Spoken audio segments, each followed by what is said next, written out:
Hello, everyone. So today will be a good one, right? And I would like you guys to take everything that I take you to heart, right? If I say that this is how you should look at a chart, this is how you should do it, right? And this is the only way you should do it. And this is the order in which you should look at each asset class because each asset class affects the other asset classes, right?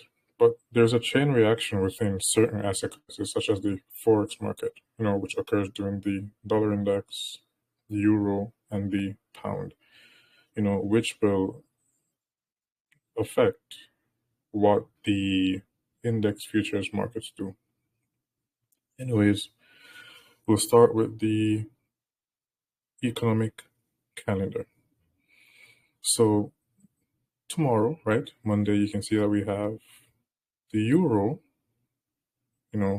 having a bank holiday, right? So tomorrow, right, we have high impact news event for the dollar at 10 a.m., right? So the only reason we would do anything tomorrow, right, is if we see sequential SMT between, last week's high or Friday's high and this week's high, which would be Monday, which would be tomorrow. It is a very interesting week, right? But tomorrow would, mainly focus on the forex pairs, right? Which are not celebrating a bank holiday, right? So if you're trading forex and you like forex, you can focus on USD, JPY, for example, or some crosses. As long as there's sequential SMT, right? There will be something to do. But the index futures will be better, right? It will be better to trade the index futures due to the fact that the liquidity which is injected into the futures markets comes from the liquidity which is injected into the dollar, right? So tomorrow, you already know what to watch and what time. You know what to do and when to do it, right? Only time you touch anything is when there is sequential SMT, and then once order flow is established, then you may, proceed to place an order. On Tuesday, right, which is the day after the euro and the pound's bank holidays, right, we will have high impact news events in the morning, right? I would suggest not, touching the pound and the euro after its bank holidays because there tend to be low probability price action within the forex pairs after then, and then we will usually get volatility deeper into the week. Again, if there is a setup, right, you can trade index futures, right? You can touch the S&P 500, you can touch the NASDAQ, and you can touch, the Dow if you like the Dow, right? Wednesday will be a good day to trade, right? So the best days to trade this week will actually be Wednesday, Thursday, and surprisingly, yes, Friday, due to the fact that we have non-farm payroll. It's non-farm payroll week. People usually, try to stay away from Fridays on non-farm payroll, but not us. Once there is sequential SMT, right, then there is something to do. All you have to do is manage your risk, right? So we do not fear volatility. Once we see SMT, right, which is the stage one of how expansions form, then you have a lower time frame sequence SMT, and then after that you have expansion, then you just buy the fair value gap, right? Anyways, you can see that all of these days, Tuesday, Wednesday, Thursday, and Friday, we have high impact news events, right?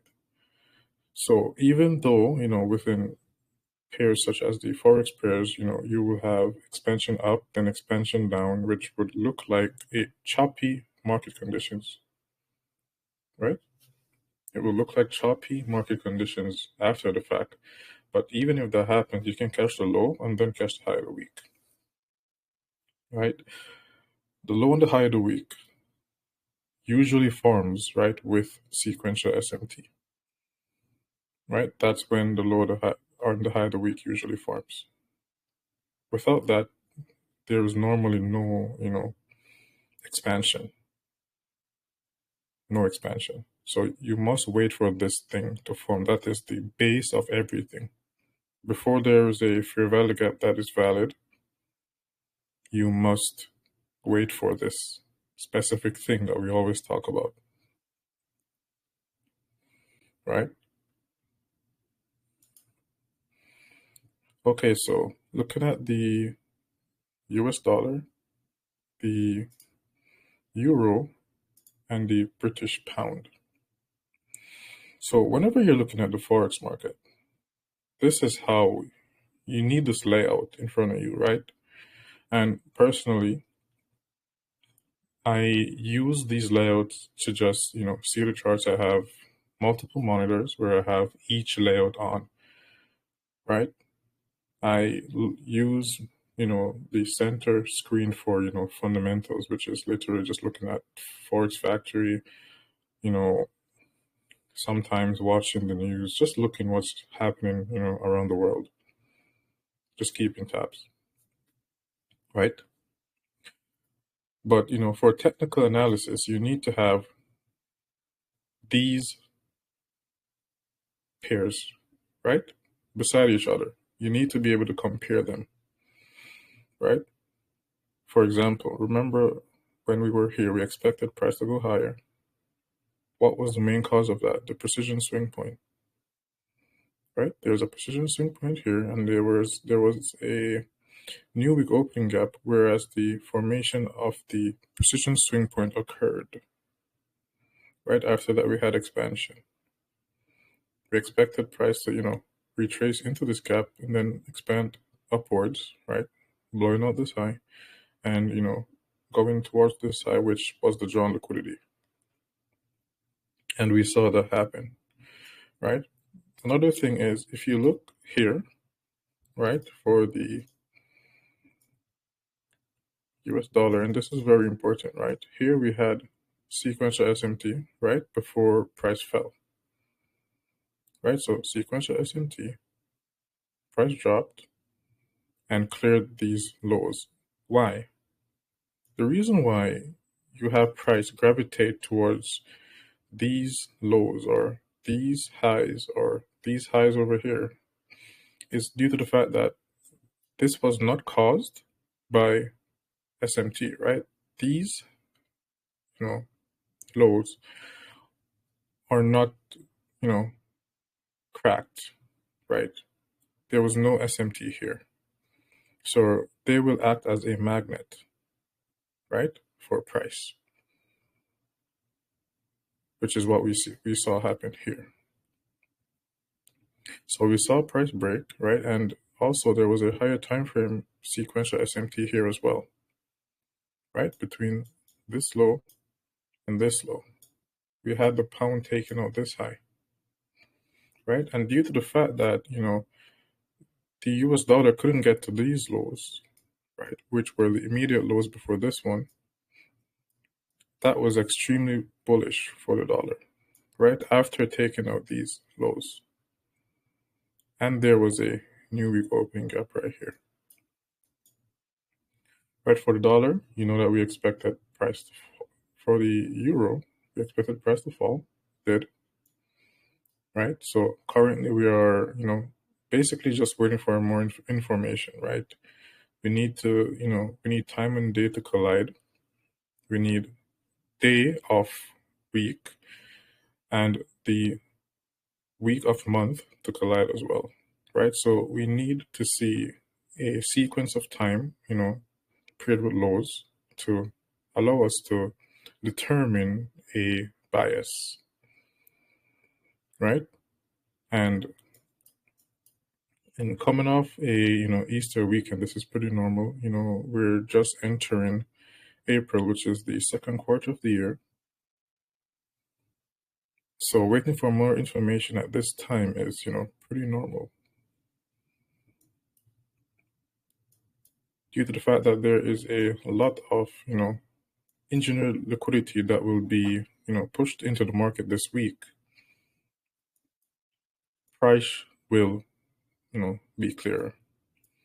It's not a if, right? It's a must due to the fact that we have so much liquidity entering the markets. So currently, we still expecting the dollar to, take this high. And if the pound takes this low and this one doesn't, then that would, show us that, we have SMT, something to work with. Or, we have on the lower time frames, right? If you look at the pound is actually the best thing right now to look at. Why?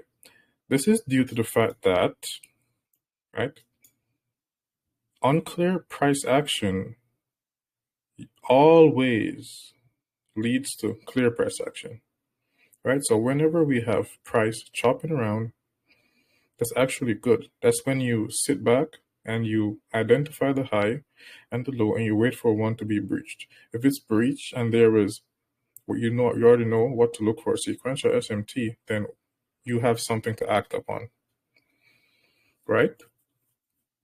So here we have the pound in range, right? We have the euro, right, below this low.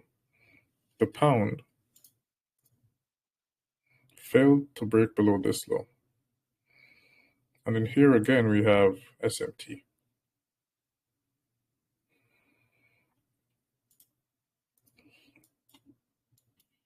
Right? So if the dollar takes this high out, right here,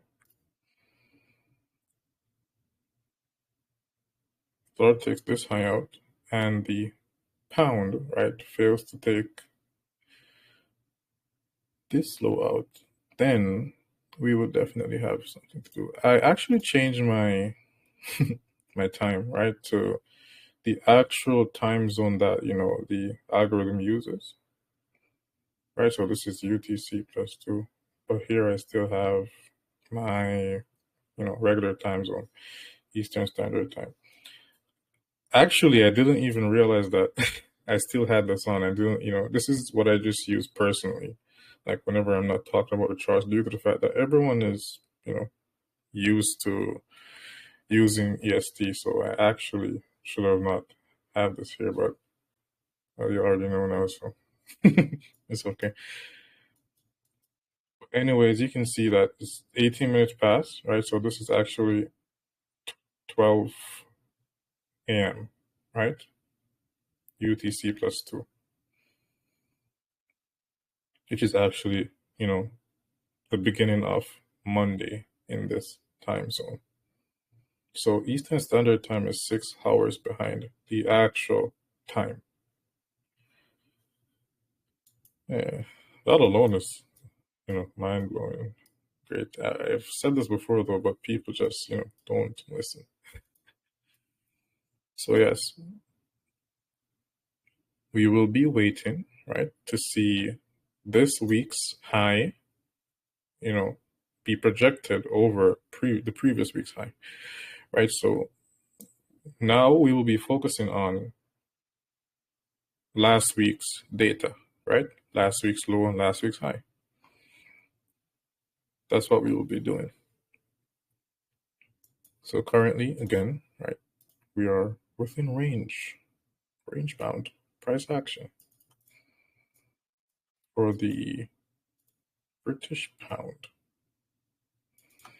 And usually the asset class, which has the, most unclear price action usually tends to give us the most explosive move, right? So here you'll be looking at, this is garbage, right? I don't want to see the pound. I want to be looking at the dollar or the euro due to the fact that it looks like it's trending more when, this is actually where you will get the most explosive move. you know, Funny, isn't it? So whenever we see, one of these highs or low taken out, right? And if it's confirmed with sequential SMT, for example, if there is sequential SMT, during the weekly cycle, which is comprised of days, right? Whether it's between Wednesday and Thursday or Thursday and Friday, once it is sequential SMT, you just need to wait for sequential SMT to form within the daily cycle, which is comprised of the 4 sessions, right? And then that will give you, the famous one shot, one kill, right? That trade that, captures most, if not all, of the weekly cycles range.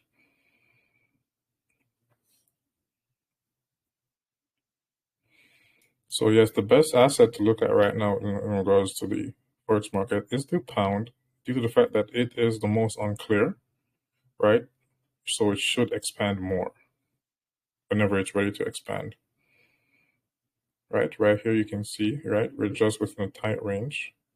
This is done on purpose, right, to keep you away from this. They want you to focus here.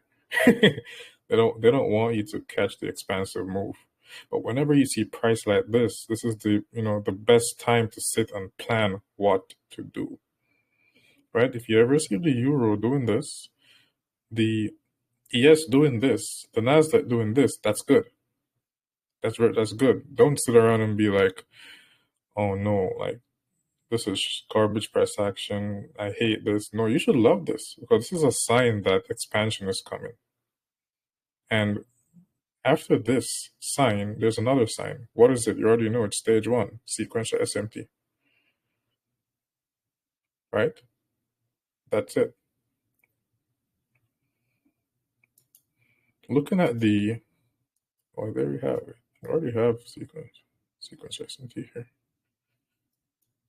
But we have SMT. This is not sequential, this is SMT.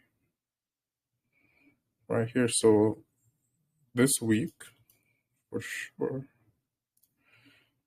let's see. It did sequential. That's just showing weakness. So here, this is the high of the Nasdaq, right? And we took out the high of the previous week already in regards to the price action of the S&P 500, right? We're above all-time highs right now. You could see price trend higher, consolidate, right? Wick up, which could happen at FOMC, not FOMC, during the non-farm payroll this Friday, or that price action could just be, continuation of whichever day causes sequential SMT, right? So due to the fact that we, the all-time high currently for the ES was formed today, right, during this week, right, you would, be toning down. So it would be going down to the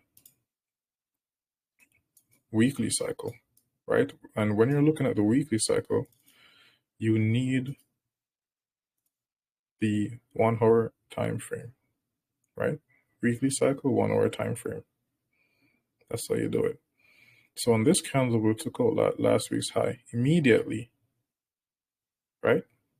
We did that. We did that here as well. But we didn't take out last week's high, but we took out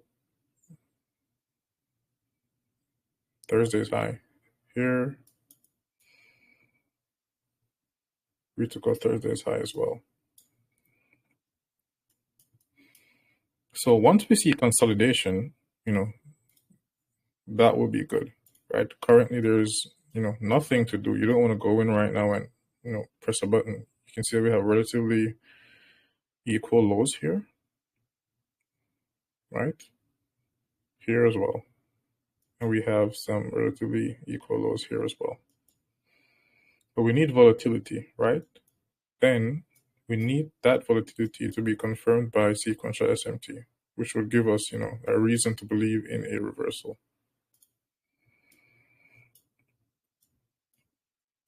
Currently, everything, is setting up to, it's looking very interesting, but nothing to do as well. And why is that? Because there is no sequential SMT, right? Last week, right, we wanted to see price, gravitate to these highs. You can see that it happened here for the S&P 500. It was about to happen for the Dow, right? And whenever we say we want to see price gravitate towards the level, that's all we mean. It doesn't need to breach the level, right? Because right here we had sequential SMT, as you guys can see, right?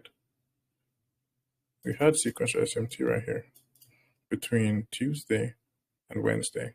So Wednesday, right, reacted to the rejection block, and we had the NASDAQ breaching this low, right? Remember that normally the asset class which forms the failure swing will expand more, and we saw that happen right here, right? And we expected price to, well, basically reverse on Thursday, but it happened on Wednesday, just close enough, right? Then here we had SMT again, but right, this is a failure swing, and it expanded upwards. Price action is usually like this, at the end of Q1, right, where you will have the low of the week being formed by, multiple, being formed on different days. So here you had the low of the weekend, right, Tuesday, and then here you have it on Wednesday, right?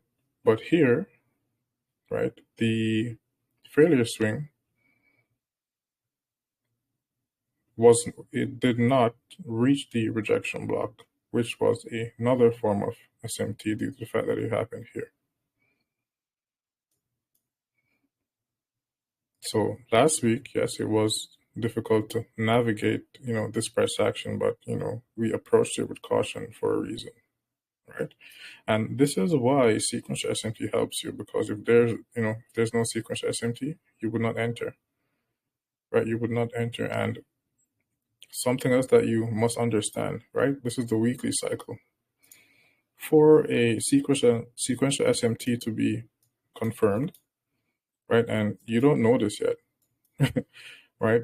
For the weekly cycle, you need to see a 1 hour close, not a 15-minute close, not a 4-hour close, a 1 hour close, right? Because the 1 hour time frame is linked to the weekly cycle, which is comprised of days. And what does, what do you get from that? From that, you get that for the, high of the day, whenever I'm looking for the high of the day, I want to see a close, a 15-minute close. Not a wick above. It can be a 1 hour wick, but it must be a 15-minute close when you're looking to the daily cycle. When you're looking at the weekly cycle, what must you see?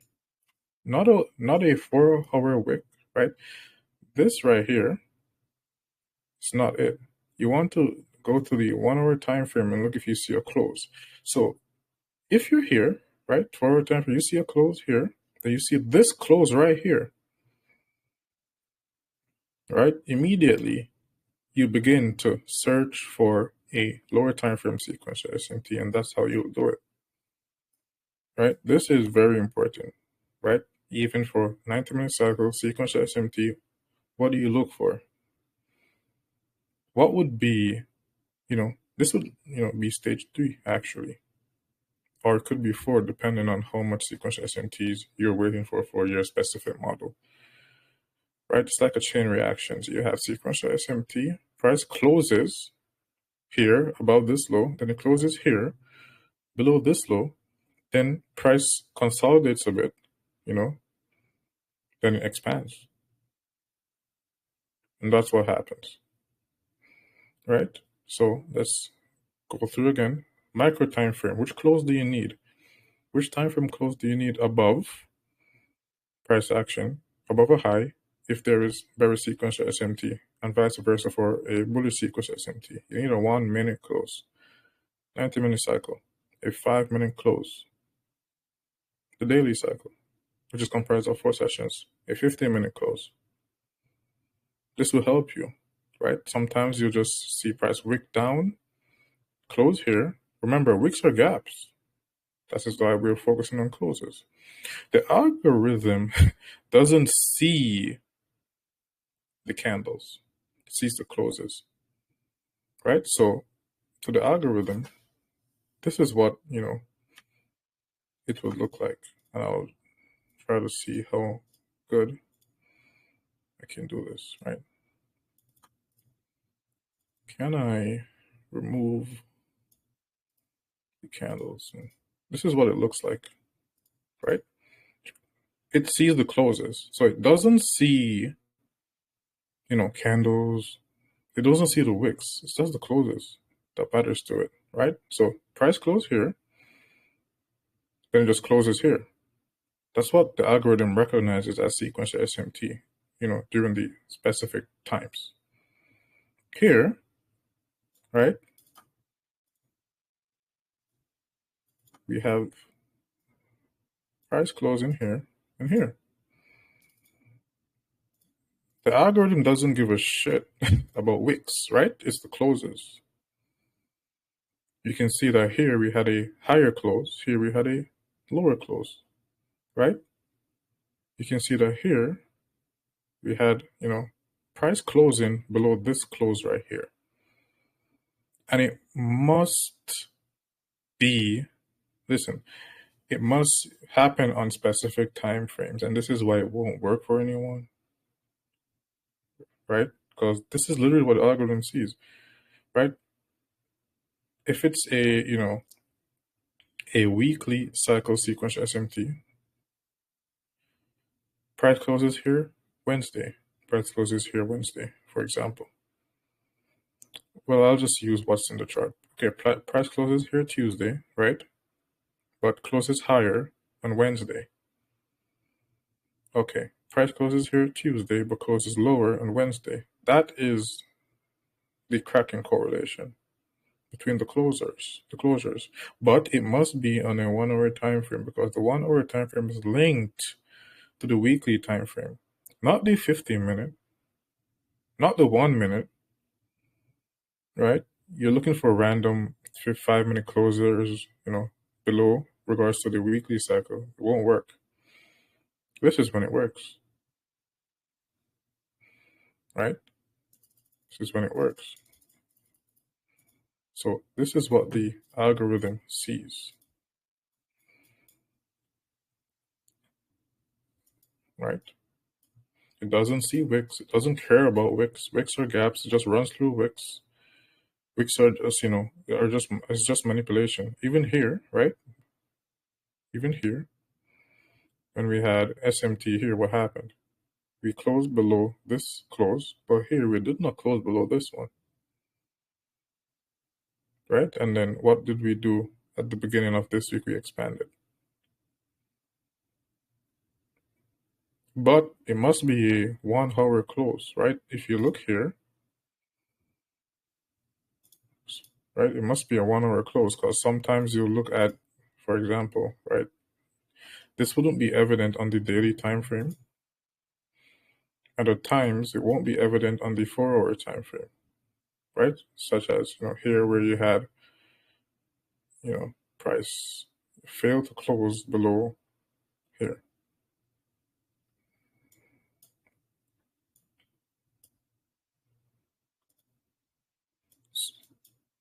Overall, it's just better to use the actual time frame, right? That price, is synchronized to, right? That's the literal time frame that was made for the weekly cycle. in my opinion, right? It's, of course, it's a theory, right? But this is what I believe, and this is what I, found to be working. And this is very important, right? Because people are going to be out there if they, someone started in the first week or the first month, the first 2 months, they just left. They're not going to understand this. They're going to be like, why isn't this working? Okay, price wicked below, but the sequential SMT didn't hold. Why? This is why, right? And this is why it is, in my opinion, better to trade,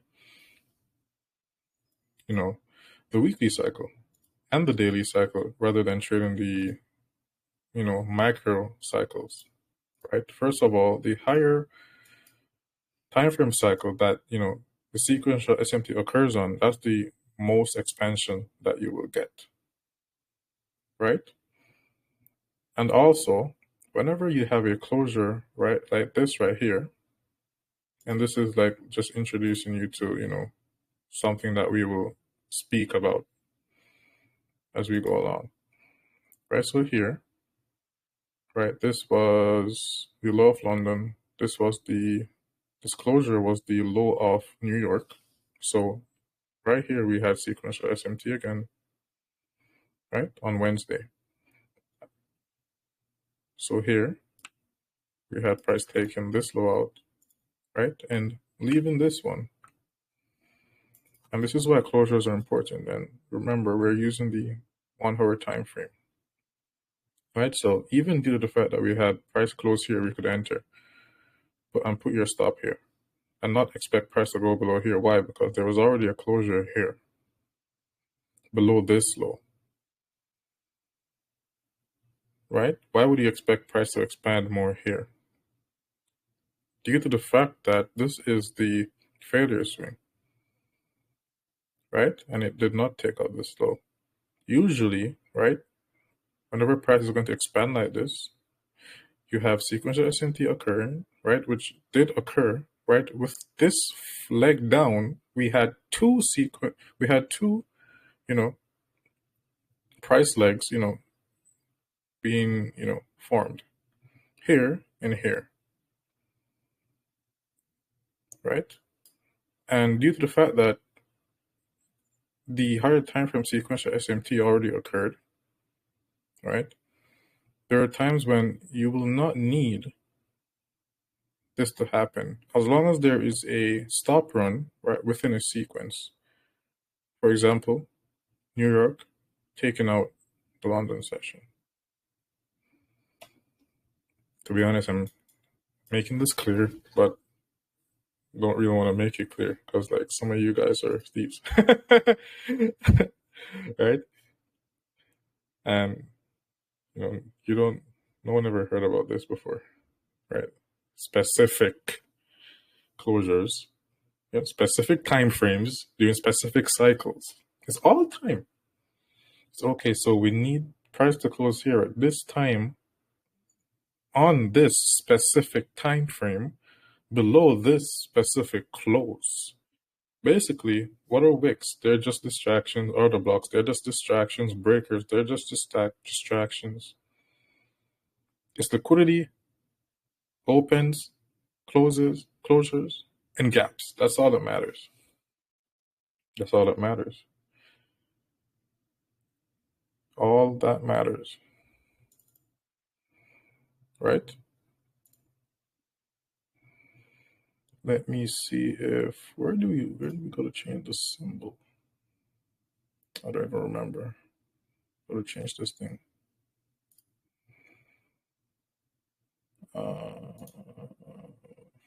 Yeah, I don't know.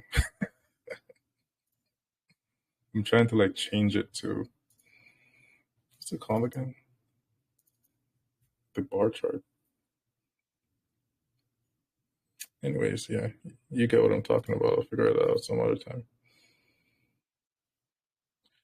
Oh, here it is. Oh my god. That's insane. Thank you. So here, right, you can see that actually, the best thing, to look for this, if you don't want to get confused, is you can use the bar chart. right? Which is why, the old traders usually use these, right? It's better. Wicks don't matter at all, right? You need to be focused on closures, specific closures.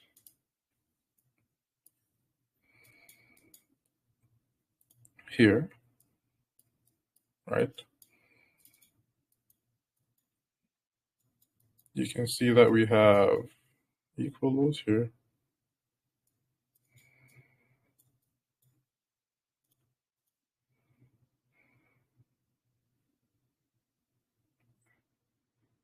And here we have a failure swing. And also here we have a failure swing. So usually, right, I look at this is the T-bonds futures, 10-year notes, and the 5-year notes, right? Usually I'm looking at, these three, comparing them to each other. Then, I will go to the Forex market, right? And then after that, the S&P 500, NASDAQ, and the Dow. So there are three triads that you need, right? And it shouldn't be hard for you to understand. It doesn't matter if, you don't need to know what they mean, right? So these markets right in front of me, they control the interest rate markets. The interest rate markets control the dollar. The dollar's price action, along with interest rate market, controls whatever the stock indices do. So everything revolves around this market right here that we're looking at. Whenever this market goes up, as you guys can see, here we have price going up as well, right? So these markets usually move lockstep to these markets unless, there's a cracking correlation where you have one trending higher and one trending lower, which usually, leads to unclear price action, right? And the same way how you read these markets, the same way how you read these, right? Price fractal, right? And what do you look for? You still look for sequential SMT, right? Higher time frame, following a lower time frame. Must be closures. So here, look, right? It must be closures. You can see that the dollar is pretty unclear right now. We need volatility, right? We need a high or a low to be taken out before we can do anything.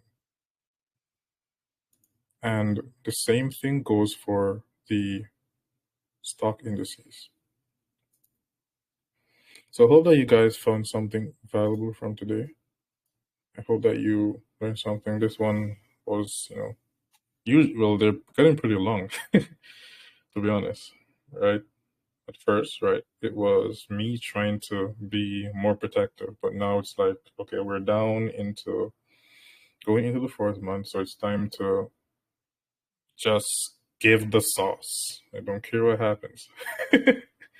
Right, and that will be how it is. We will be having, live, lives where we basically just sit down and observe chart, me telling you what I expect to happen, right?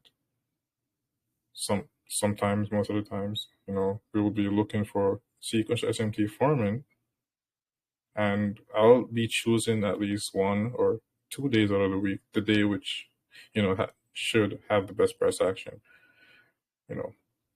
Usually it will be a day after we have choppy price action, because remember, unclear price action leads to clear price action. Whenever you see choppy price action, you should be happy.